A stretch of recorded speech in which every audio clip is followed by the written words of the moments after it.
बिस्मिल्लाहिर्रहमानिर्रहीम। अज असी मौजूद हाँ दरिया सतलुज ते मछली का शिकार करने वास्ते आए सी। इत्थे होर शिकारी बड़े मौजूद ने, मछली का शिकार कर रहे हैं। तो तुहानूं असीं विखावांगे कि किवें मछली का शिकार करते हैं। लेकिन मछली का शिकार एडा आसान कोई नहीं। शिकारी भरावां नूं पता है कि कुंडी नाल मछली का शिकार किवें होंदा है। ते ये मछली खानी एडी सौखी कोई नहीं जेडी तुसीं समझ रहे हो। दरिया की मछली जिहड़ी है एक बारी बंदे का पूरा हिसाब लैंदी है तो फिर आंदी है कुंडी च। तो हुण असीं तुहानूं कोई शिकारी भरावां नाल भी मिलावांगे। कोई शिकार कर रहे हैं, दरिया ते बैठे ने, तो सुबह दे आए बैठे ने, तो कोई शिकार इन्हां दे हत्थ नहीं आया। तो शिकारी की कोई उम्र नहीं होंदी, उम्र के किसी हिस्से च शिकार करदा है जाके। साडे नाल एक बजुर्ग शिकारी इत्थे मौजूद ने, तो असीं उन्हां कोल पुछांगे कि किन्ने अरसे तो शिकार कर रहे हैं इत्थे मछली का। तो सानूं दस्सणगे कि मच्छी का शिकार अज उन्हें किन्नी क मच्छी पकड़ी उहदे बारे च पुछांगे असीं उन्हां कोल। उन्हां दा तजर्बा भी लवांगे मच्छी के बारे च कि किवें पकड़नी चाहिए है, किहड़ा चारा लाना चाहिए है, किहड़ी चीज़ कुंडी नाल लानी चाहिए है। बजुर्ग साडे नाल पिछे मौजूद ने और सामने बैठे ने। तो उन्हां कोल असीं पुछांगे कि बाबा जी सानूं दसो कि कुंडी किस तरह तुसीं शिकार करदे हो, तो किन्ने अरसे तो शिकार कर रहे हो।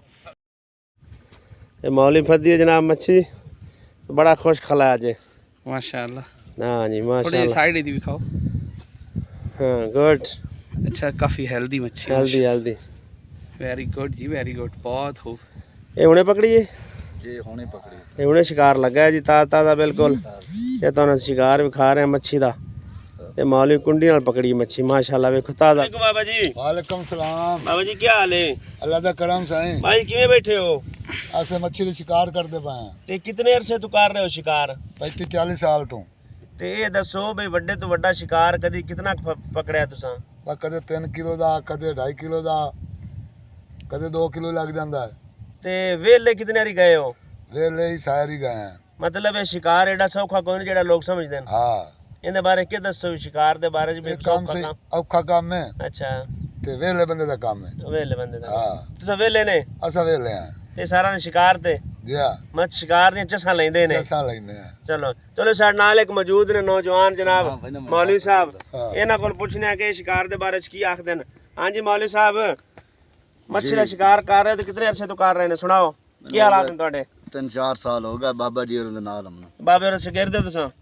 जी जी। अच्छा अच्छा। तो ये मच्छी जड़ा है शौक किवें पिया तुहानूं पिया भी किवें इहदे लगाओ होया शिकार करने दा? साडा जेड़ा है ना वड्डा शिकारी वदा अपना चचा मानुल्लाह अच्छा शेख साहब, उन्होंने नाल ही मैं शुगले माहौल तरह नाल इस तरह नाल आमदे आमदे तो मोड़े आस्ता आस्ता वाली आ गया तो पकड़ेंदे हैं। ते अपना सब तो वड्डा शिकार तुसां केड़ा पकड़िया है या कदी कितना कीता? 5 किलो, 10 किलो, 20 किलो, 50 किलो, कितनी? 2 किलो, 1.5 किलो, मतलब किलो दा इस तरह। ते इतना लायक खुश हो जाते हो कि बड़ा शिकार ला के सारा दिहाड़ी गाल के? बिल्कुल, कदे कदा आना सामने है ना। अच्छा। हफ्ते च इतवार वाले दिन। तो दोस्तों जड़ा शिकार है ये शौक है, ये कोई किसी चीज़ की कीमत नहीं है। कीमत है अगर 2-4-500 की मच्छी है लेना चाहन तो बाजारों लै सकते हैं, लेकिन सियाने आखते हैं कि शौक का कोई मुल नहीं। तो ये लोग अपना इन्ना टाइम आके इत्थे ज़ाया करते हैं, अपना शौक पूरा करते हैं।